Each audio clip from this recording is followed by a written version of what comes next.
कृष्ण जी की वो लीला जिसे देखकर देवता भी डर गए। द्वापर युग का वो रहस्य जिसे सुनकर आज भी लोगों की रूह कांप उठती है।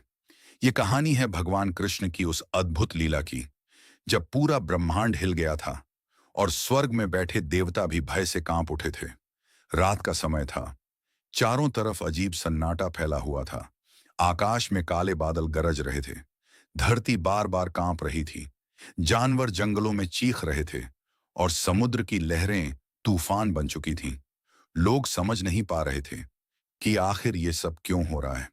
तभी अचानक मथुरा के आसमान में एक दिव्य प्रकाश दिखाई दिया, इतना तेज कि सूरज की रोशनी भी फीकी पड़ जाए। हर कोई डर गया क्योंकि उस प्रकाश के बीच खड़े थे स्वयं कृष्ण। लेकिन इस बार उनका रूप वैसा नहीं था जैसा वृंदावन में बांसुरी बजाने वाला कान्हा था। उनकी आंखों में आग जल रही थी, सांसों से तूफान निकल रहा था और उनके चारों तरफ करोड़ों बिजली चमक रही थी। कहा जाता है उस दिन अधर्म अपनी सारी सीमाएं पार कर चुका था। पाप इतना बढ़ गया था कि पृथ्वी माता भी कांप उठी। देवताओं ने इंद्रलोक से देखा तो उनके चेहरे का रंग उड़ गया। स्वयं इंद्र बोले, अगर कृष्ण जी क्रोधित हो गए तो पूरा सृष्टि चक्र रुक जाएगा। तभी अचानक कृष्ण ने अपना विराट रूप धारण कर लिया। उनके शरीर के अंदर पूरा ब्रह्मांड दिखाई देने लगा। सूर्य, चंद्रमा, ग्रह, नक्षत्र सब उनके भीतर घूम रहे थे। उनके हजारों मुख थे, हजारों आंखें, और हर आंख में प्रलय की आग जल रही थी। धरती फटने लगी, पहाड़ टूटने लगे, समुद्र उफान मारने लगे। देवता डरकर छिपने लगे क्योंकि ऐसा रूप उन्होंने पहले कभी नहीं देखा था।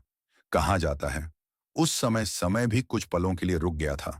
हर दिशा से सिर्फ एक ही आवाज गूंज रही थी, कृष्ण, कृष्ण, कृष्ण। तभी अचानक राधा जी वहां प्रकट हुई। उन्होंने जैसे ही कृष्ण की ओर देखा, पूरा ब्रह्मांड शांत होने लगा।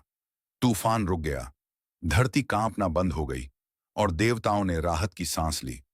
तब सबको समझ आया कि प्रेम से बड़ा इस संसार में कुछ भी नहीं। कृष्ण की शक्ति जितनी विशाल है, उतना ही विशाल उनका प्रेम भी है। इसलिए कहते हैं, जहां राधा है वहीं कृष्ण है, और जहां कृष्ण है वहां पूरा ब्रह्मांड सुरक्षित है। अगर आप भी कृष्ण और राधा से प्रेम करते हो तो वीडियो को लाइक, शेयर और चैनल को सब्सक्राइब जरूर करना। जय श्री कृष्ण।